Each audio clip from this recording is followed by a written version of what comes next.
here we are with a New England tourist at Natural Caves. We're at Natural Stone Bridge and Caves Park. We have to get the name right. Right.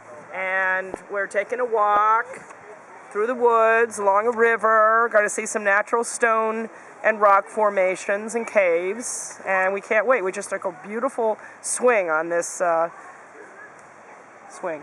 We had a lot of fun. Well, that neighbor of mine said, La la la la la la. this is very much like your shade garden, Sue. Yeah, it really is.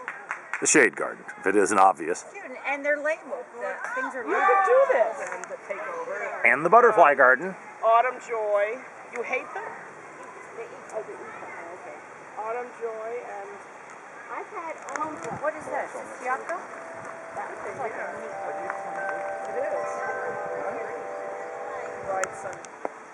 This is a video.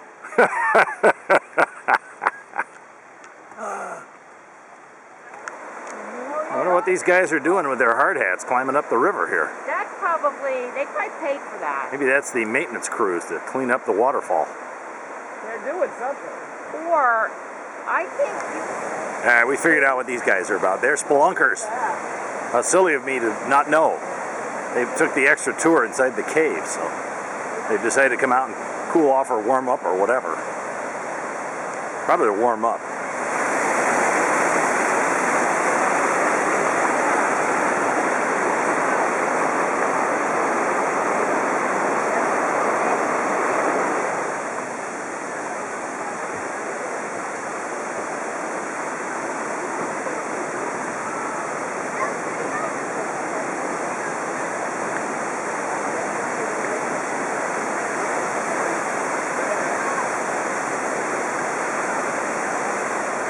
There's about a 2,500-ton rock that fell down there.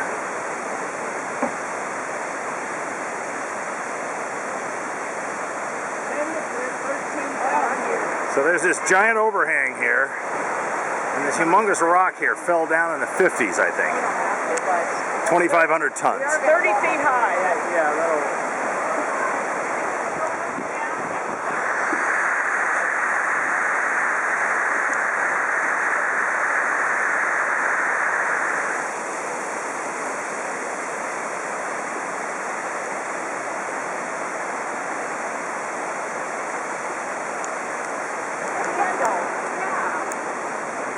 so warm from, all the onions. It's really something.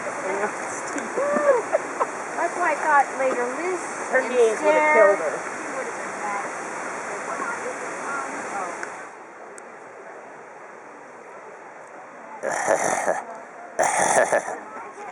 This is a little hole in the ground here. Oh, I will. A long way down.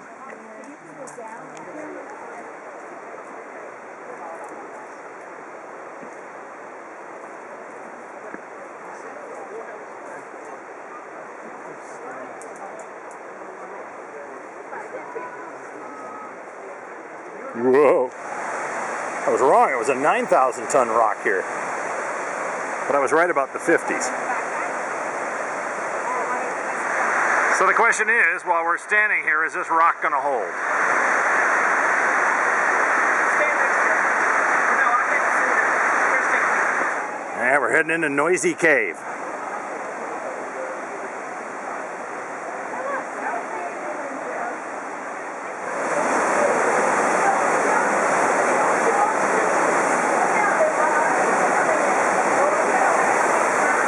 Yep, it's noisy.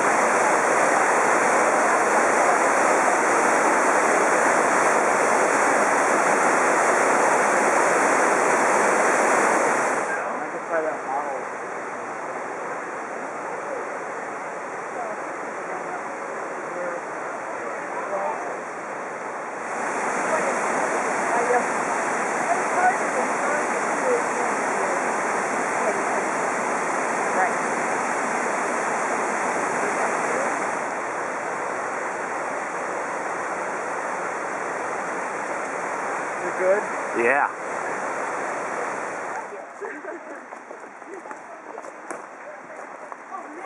It makes things interesting. We'll never go.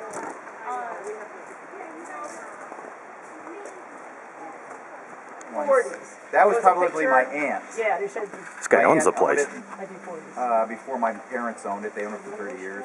How'd you get a hold of it? It was a land grant for service in the war, back in the Revolutionary War. And then for many years, it was a logging operation.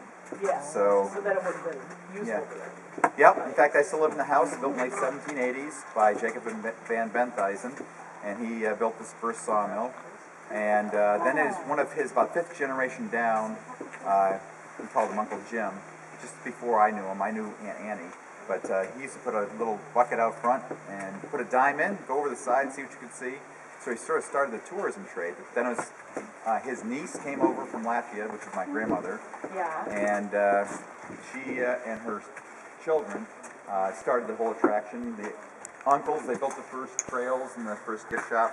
And then my aunt ran it the 40s, 50s, and 60s. And my parents, 70s, 80s, and 90s. And I moved back in 2001 to take over. And it's a very different career for me. I'm a PhD in molecular cellular developmental biology. And I was an R&D director of what's now the largest private biotech company in the States, a company called Omega. And so now I'm Where'd just a you get caveman. your PhD? Ohio State. Oh. The Ascending the final stairs.